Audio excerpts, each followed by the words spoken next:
Wow, so enthusiastic. Thank you, guys. I'm Noah. We're going to just start by having everyone introduce themselves. They're going to say who they are, where they're from, and also what pronoun they use. So I'm Noah.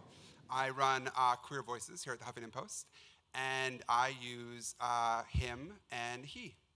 Sarah, you want to go next? Certainly. I'm Sarah Kate Ellis. I'm the president and CEO at GLAAD, and my pronouns are she and her.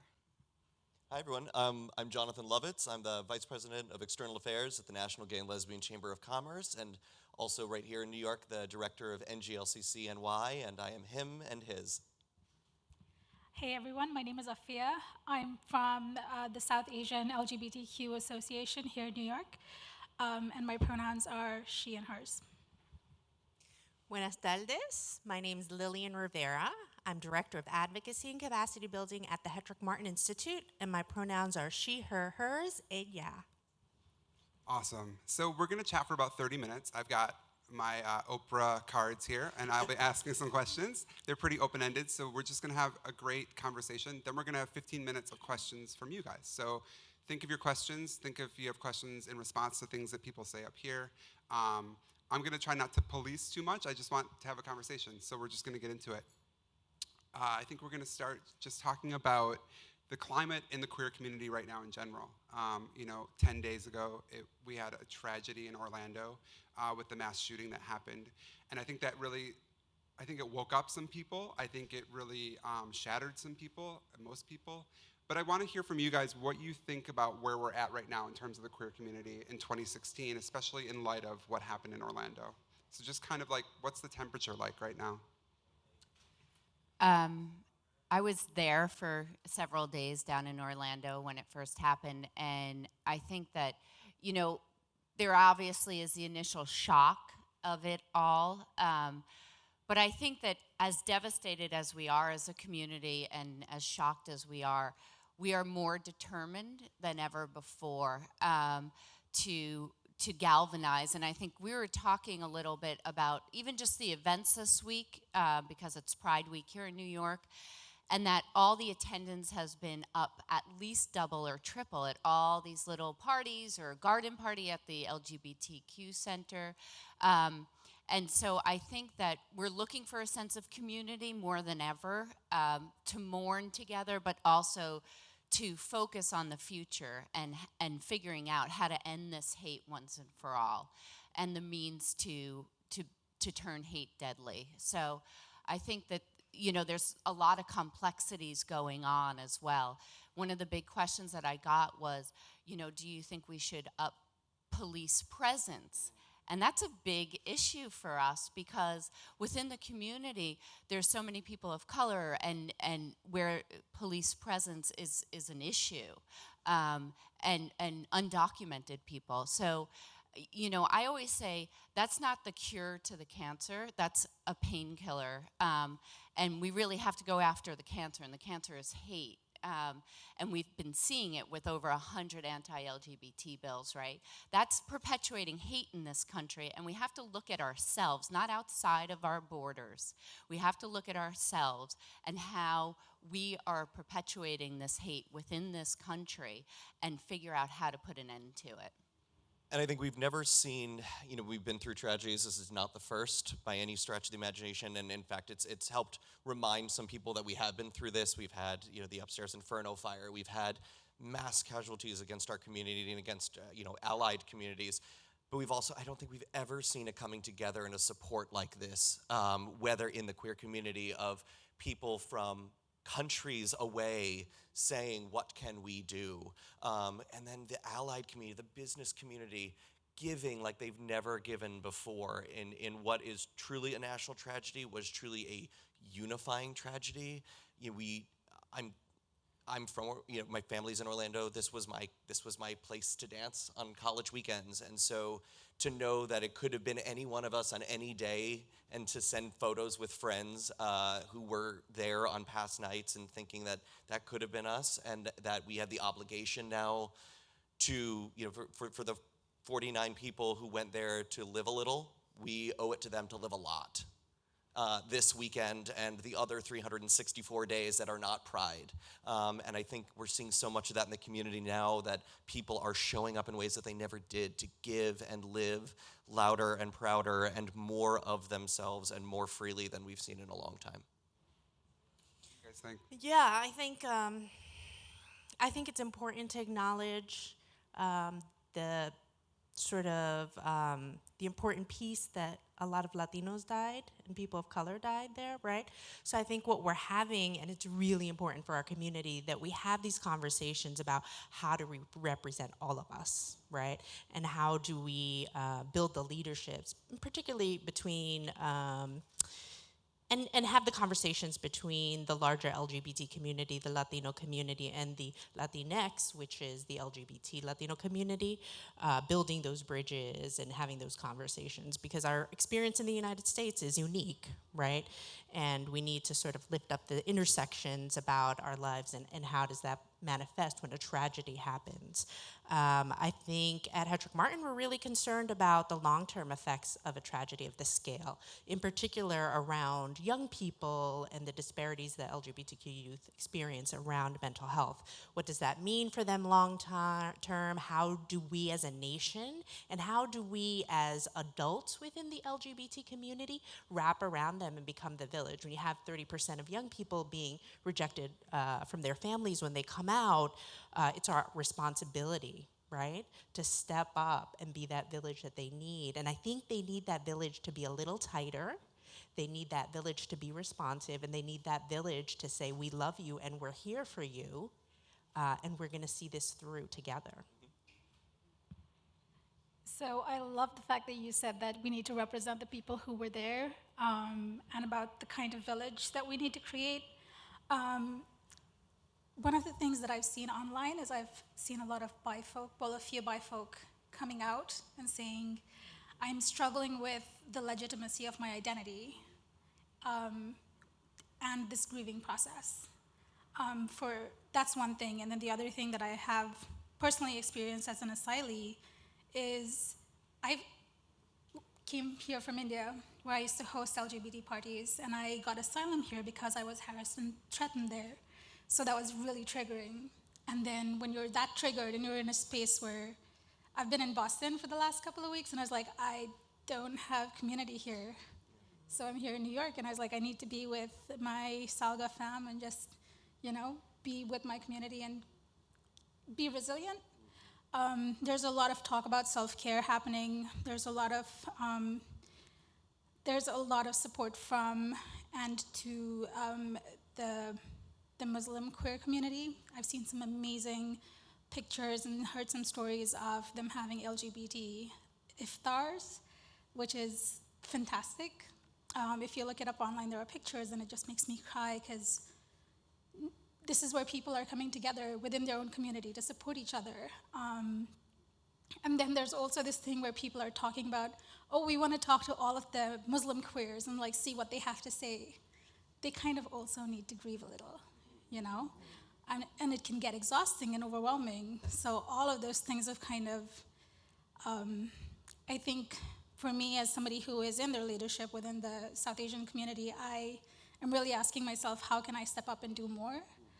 Because I don't think we can ever do enough, because there's always so much more to do. But yeah, keeping in mind that I heard that there were people who weren't documented there. There were people who, one of the coolest things that I heard was that Immigration Equality sent out an email saying, hey, if you know somebody who needs to get a visa to come here and take care of their loved ones, let us know, we're working on that. And big props to them, because I wasn't seeing that in popular media, and that's something that's really close to me. What if something happened to me? How does my mom come here?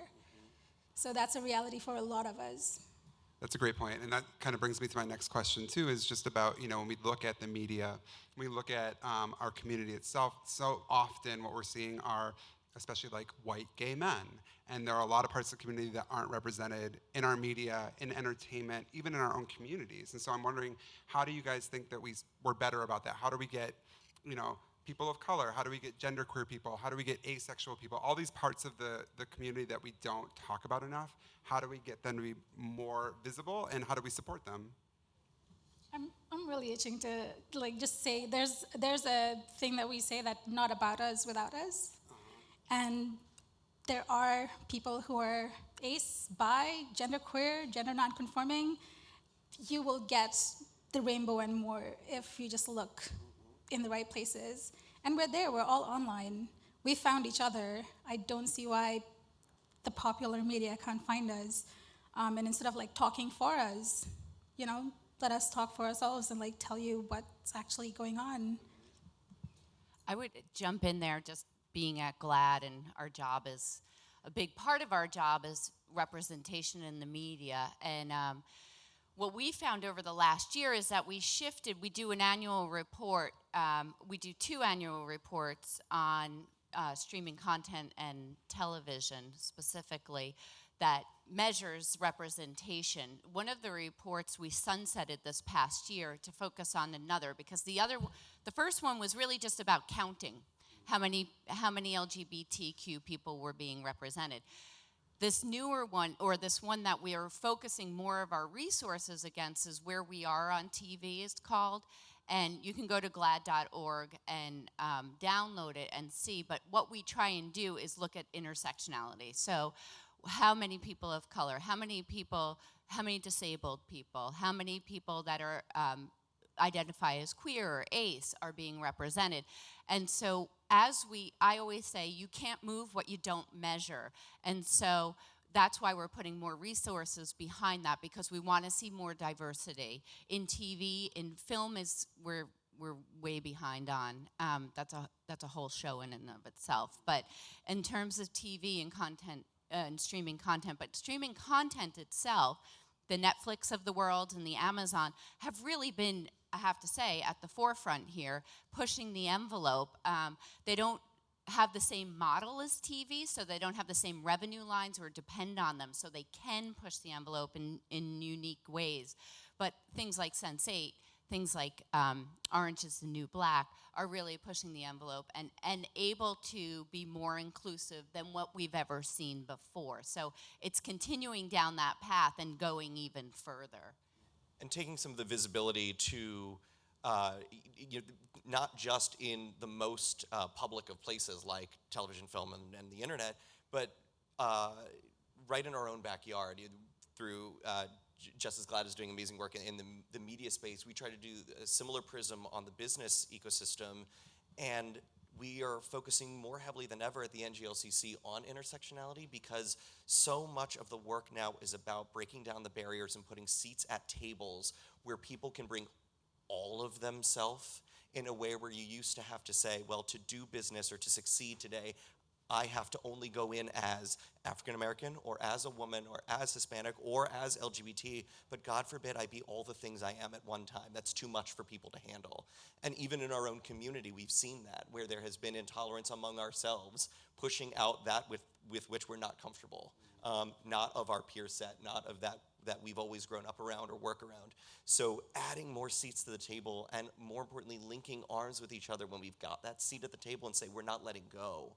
And if you move, I move. Because as, and we repeat this mantra all the time, that when we do better, you do better. So we all have skin in each other's game. And if you look at Orlando, we can never forget that was Latin night. And there was also a major trans community there that night. And the intersectionality of all of that with the legitimacy of your identity matters. That it wasn't just one community, and there's skin in the game for everyone. Yeah, I think it's important that we write our own stories, right?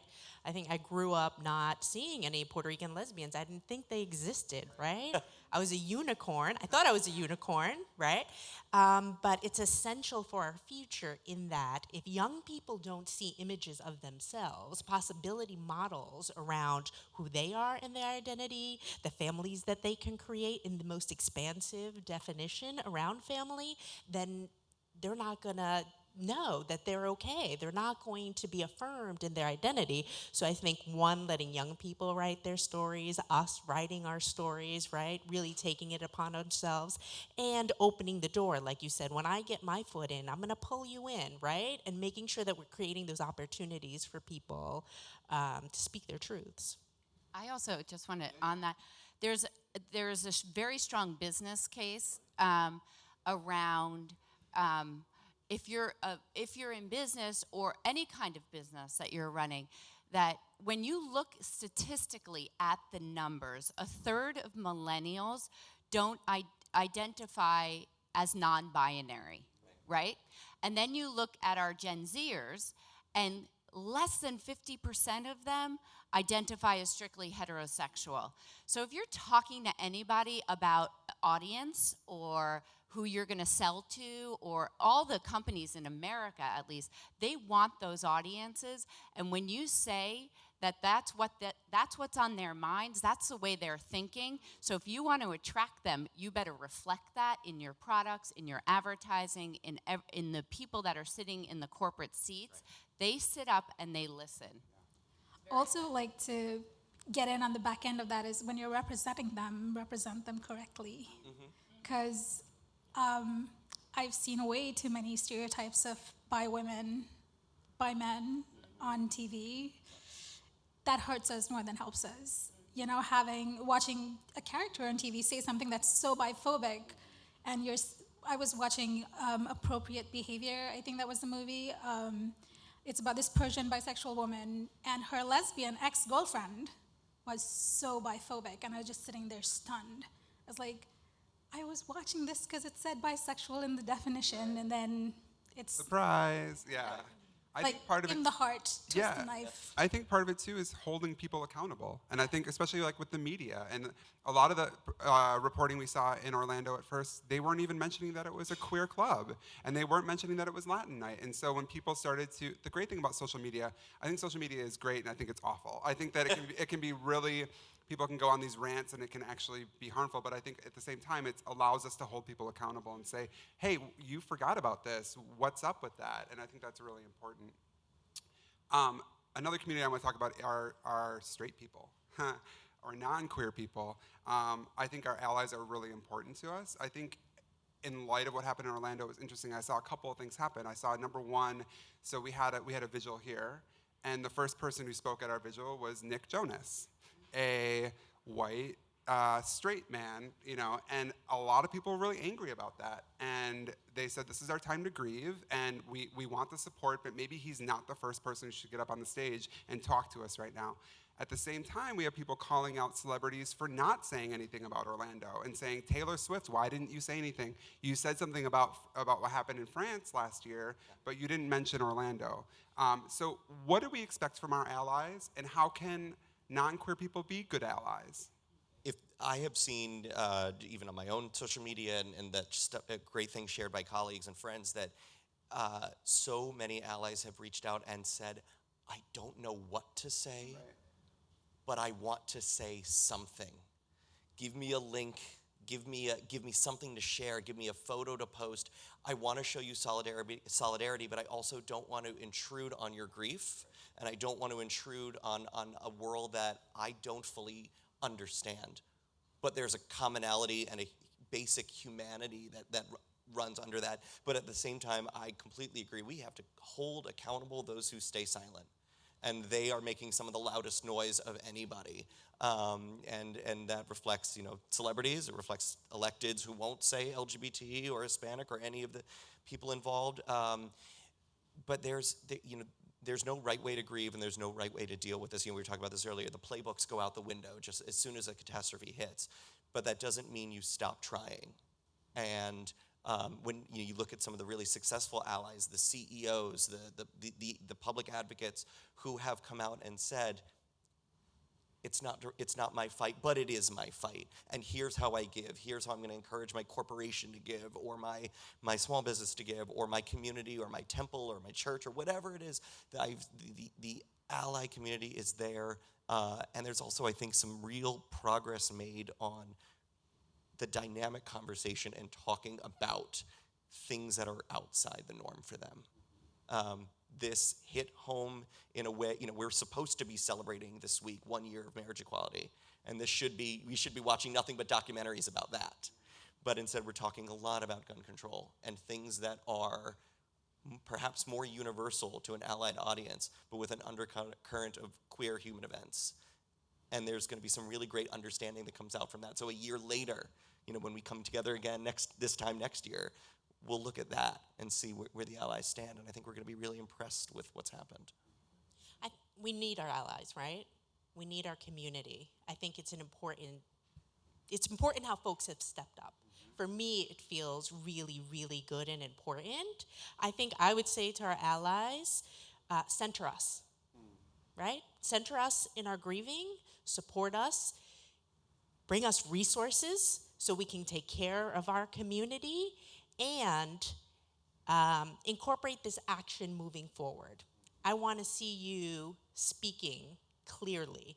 I want to see you learning on your own. I'm not here to teach. You can do Google's great, right? AOL is great.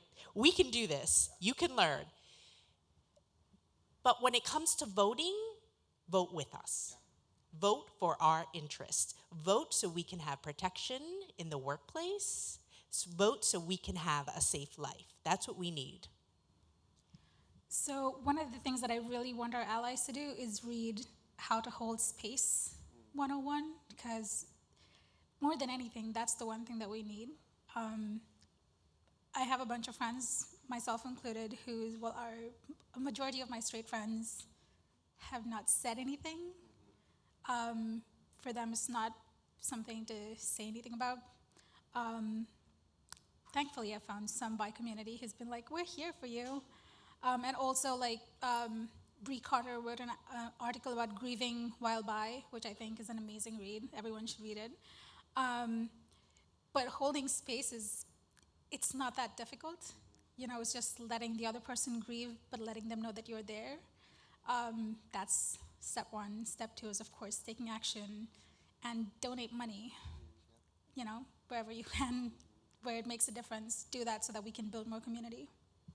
I also think it's really important to point out that it was an attack on the LGBTQ community, but it was an attack on American values and about equality and living a free life. And so I think that not only should our allies, I've seen some really great moments of allies stepping up during this, be supportive, but also I hope they're as enraged, and I want to see that rage turn into action.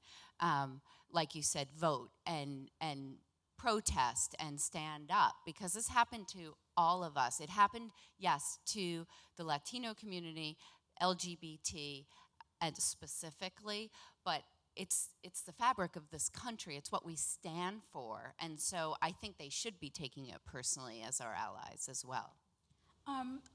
I just remembered something when you were saying that is one of the things that I really want to see, not only from our own people in the media, I love Rachel Maddow. I want to hear her version of what happened today. But she says gay, lesbian, and trans a lot. And I'm like, hi, I'm right here. And then even when they were doing the coverage of the Orlando events, they were using the wrong language. They were just saying gay, lesbian, trans. I'm like, well, I'm pretty sure that 50% of the people in there were on the bi plus spectrum. Statistics say. So using the right language, I think, is so important, because you're ignoring the people who are in the room and then those of us who are also grieving. Yeah, definitely. It is Pride Month, Pride Week in New York, but I think Pride has gotten kind of, if not controversial, I think it doesn't have the same meaning that maybe it had 10, 20, 30 years ago. Even we saw in LA, Pride was protested this year because people were mad about how non-political Pride is now, how corporate Pride is now. So thinking about Pride, do you guys still think it's important, number one? And two, how do you feel about this idea of all the floats are, Chase Bank and all these groups, and it's moved away from being a strictly political or radicalized movement. Now it's much more about, it's a party and we've got all of our corporate friends here. I mean, that speaks to the ally engagement. It says that they want to be there, and that's, and certainly as the numbers point out and all the surveys point out, there is both an economic and moral imperative to being on the side of progress and the community. It's why we've seen corporations quite literally come out of the closet like never before to stand with us in Pride. But you have, and we look every year at the ones who showed up to the party that never used to be there. And that says something about the movement. And sure, there's a capitalism thread there, but there's also a support thread, and we don't want to lose that. But Pride overall as a statement, as a coming together this year more than ever, I think reignites what to me I think is one of the most important lessons that we learned out of Orlando, which is holding on to our safe spaces. And if that means circling the wagons, and in this case, literally, the J.P. Morgan wagons around Pride to keep us safe and marching, sure, bring on another 100 of them just to keep us safe and pouring down the street. And for the other 364 days that aren't the Pride March, take back those safe spaces. Let Pride permeate every bar we go into and every transaction we do as an out professional in the world. Don't ever let it stop being something that we just do in June. And then we hold on to it. And then we never have to worry about it being too radical or too capital or too anything else. It's entirely personal. It's a good thing that these people want to be with us on all sides of the spectrum. So I'm glad that there are corporates, but I walk with the POC contingent. I want to tell the corporates, march with us, but get in the back, because we were here first. We show up in the morning, we wait for hours in the sun, and we're right in the back. Last year we were in the 8th contingent, and it really made me so mad, because, come on, really? I get that Orange is the New Black is an amazing show, but maybe they should be walking in the back and letting the POC folk with their amazing costumes and their pride walk in front of them, Again, don't tell our stories without involving us in them. That's kind of the point. And then it really, really, really gets to me, because I think NYC Pride needs to put the POC folk back to where they used to be, than behind everybody else in the last leg of the march. I think for me, it's imperative that we talk to our young people about where it originated, what it means, that we still call it a march, regardless of who's joining us, right? Because they support us. For us, it's really impactful because young people are visible in ways that they've never been visible. And I recall a story years ago, a young person sharing with us that experience alone, walking down Fifth Avenue, had been so transformative for them that night, something that they had done on a regular basis was use drugs. That night, they were on such a natural high, they didn't use drugs. So for me, it's a really, really important opportunity for young people, and as long as we're the keepers of the knowledge and we are responsible to share oral history, although hopefully they're learning it in school, maybe not, but hopefully they will. It's important for us to continue to educate them, right? And to let them know this is still a march. And this is a march this year more than ever. Yeah. We have 1 minute and 43 seconds. So I wanted to just end on this part of our conversation. I'm trying to write an essay right now called 100 Simple Things You Can Do to Bring About the Queer Revolution. So I just want you guys to each say one thing that you think anyone can do, queer or not queer, to help us get total equality, queer liberation. And mine is just vote. Like you were saying earlier, we have to show up, we have to vote, especially this year, not just for the president, for all of our elected officials. That's who's making our laws, that's who's voting on our laws. So I think for me, voting is really important. And you want to go next? Sure. Mine is share your story. If you're LGBTQ, definitely share your story. And if you're an ally, share your story to acceptance. What changed for you? What moved the bar? Was it knowing someone? Because we do know at GLAAD that once you know someone's story, you can't hate them. And that's how we'll get rid of hate. Oh, sure. Hold on to your equality. Fight for your equality, but remember it can be taken away. So fight for equality, but cling to equity. Every one of our communities, LGBT, allied, people of color, and all of the intersections therein have fought so hard to earn a piece of the American dream, the American fabric, this community that we've built and the communities that we're constructing together. And the thing that holds us there is the foundations we're building with each other and the strength that we're galvanizing together, whether it's a business community, whether it's a political action group, whether it's just regular folks in the fight, living their lives as loud and proud as humanly possible, straight, gay, and everything in between, being aware of what that gives you in your hand to fight back, whether it's money or whether it's a voice or whether it's power. Hold on to that equity that you possess and never let it go. I would say love our children. Love them. Keep them in your home, love them hard.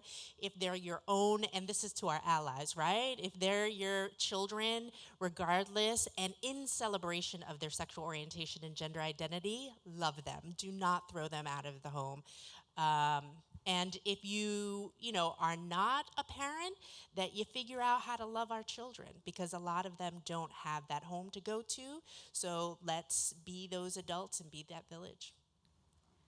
As somebody who cannot vote, I'm representing people who can't vote in this country just yet. My piece of advice would be show up, organize, volunteer. There are free trainings to learn. Even we're having a really huge people of color party, post-Pride party. We're learning the skills to be our own security. Pick up that skill, it's important to have. Especially within POC spaces where we don't want to up the police presence. But organize. If you feel like you're not represented, do something about it. Somebody told me once a long time ago, if you don't like the situation that you're in, do something about it. And trust me, you will save at least one life by just telling your story. If you're not sure, get online, reach out to this huge community of people that you have, even if it is simply saying that I don't feel legitimate enough in my grief because I'm bisexual. Say that, and you will see an outpouring of support, I guarantee you that. If you don't, write to me, find me on Facebook, Twitter. If you're in my city, I'll come hug you and support you, so. I love that, personal invitation. Of course. So we're gonna take questions from the audience. I forgot, we got cupcakes from Baked by Melissa, Pride cupcakes. They're here somewhere. Oh, here they are, look. Oh. And so we're gonna pass them out, so you guys can have cupcakes while we do questions. That was full till I got to the blue one, so I apologize for the missing one. Jonathan already ate one, but. It's all right. So yeah. It won't show before questions. Sunday. Hi. Hi guys. So after what happened in Orlando, you see a lot of politicians are coming out and saying now they support the LGBT community when they didn't support the community before. How can they truly show their support now, not just because of what happened? How can they prove to you guys that they are supporting the LGBT community, not just because of what happened or to support the campaign or just, yeah. That's a great question. It is a great Yeah. question. I think there are 3 easy words that can actually ignite the conversation, which is, I am sorry. And when you start from there, then you open up the conversation. If you try to deflect some of the political moves that you've made earlier or the rhetoric that you were spreading, I don't think that you can move past. It doesn't feel genuine and authentic. I think the Lieutenant Governor of Utah was a brilliant example of someone who took ownership of probably adding to and fueling to the hate environment in this country, and then said, now I get it. Now a light bulb went off. I highly recommend looking up that speech that he gave. It was very powerful and very relatable to other people just like him who are, I've seen that speech move people who tend to be very privileged, white, straight men in places of power who didn't get it. And then they read his speech and they got it. So it can be a really powerful platform to help move other people to acceptance if it's done correctly. But I think apologizing and owning your past is the first step. And there are some great advocates and even just the political fact checkers out there putting together some phenomenal lists that you can find with a couple of simple searches of who didn't show up for votes or who has actively stood opposed to our rights and yet managed to put out a lovely thought and prayer. But I would like to see the 435 members of Congress rather offer up 435 bills than 435 thoughts and prayers.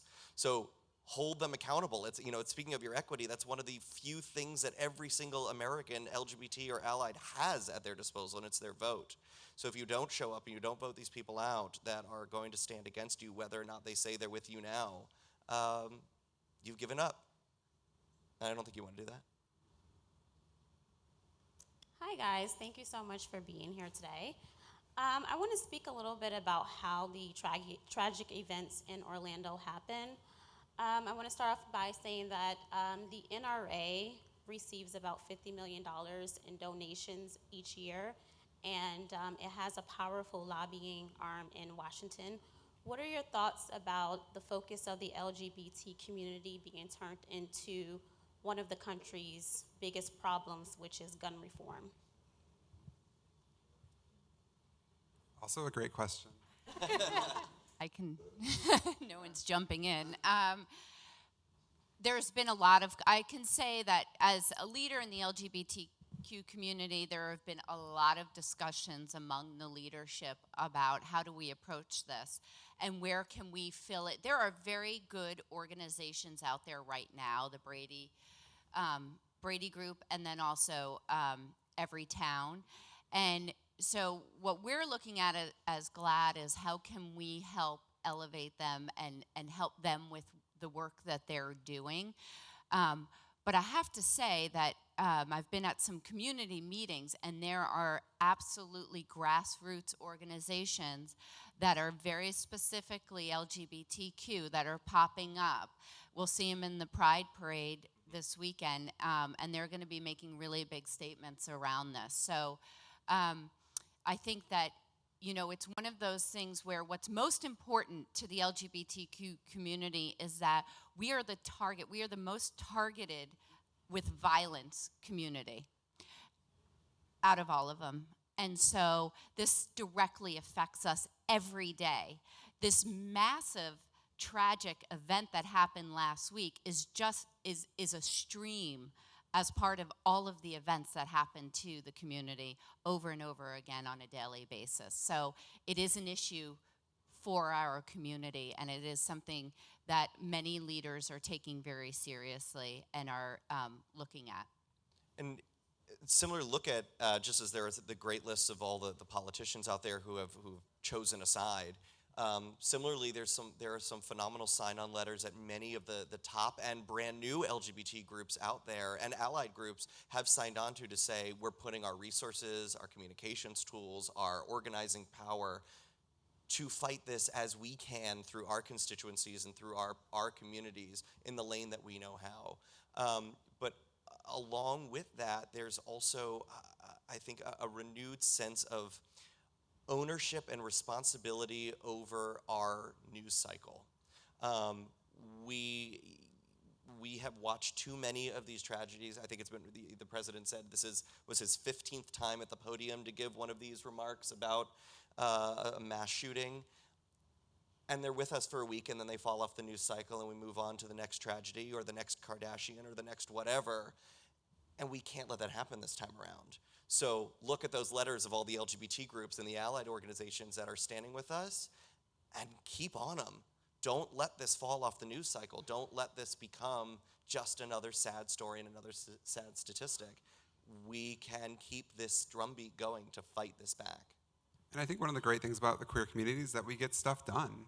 So if we want to get gun control done, I think we can get it done. You know what I mean? Like I think gun control is a queer issue, and I think that we shouldn't be afraid to look at it that way. But that's me. Hello, thank you so much for this discussion.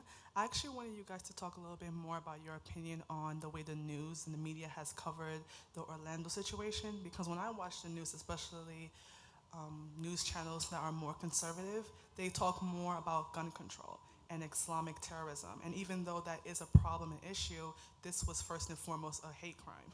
And you don't hear people saying hate crime is all about Islamic terrorism, and nothing has been confirmed but the fact that this is a hate crime. So should we be holding the media accountable for what they're saying? Absolutely. Absolutely. We should totally hold them accountable. I mean, we could hold them accountable in lots of ways, right? One way that I do that is that I don't put those channels on, right? I'm very selective about the media and how I intake media, so that gives me a power as a viewer.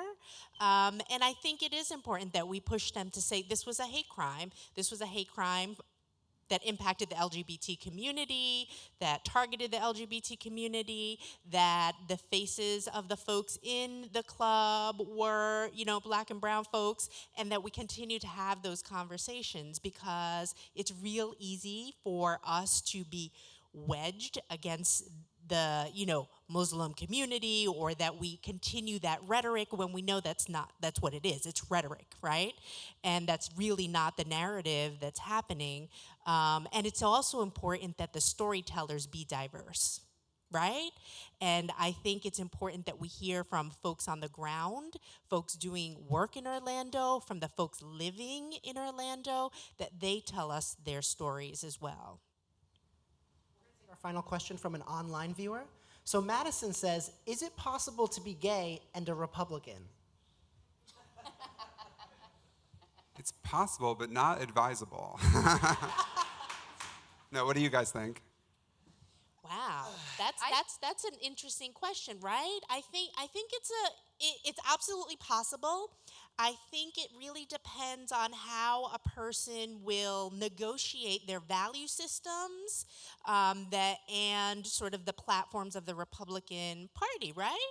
So how do I see myself valued within sort of the belief system of this party or not? So I think if a person can negotiate that for themselves and sort of what's important to them around the party platform, then they can move towards that. I think a lot of us have really strong opinions about what we expect in a political system.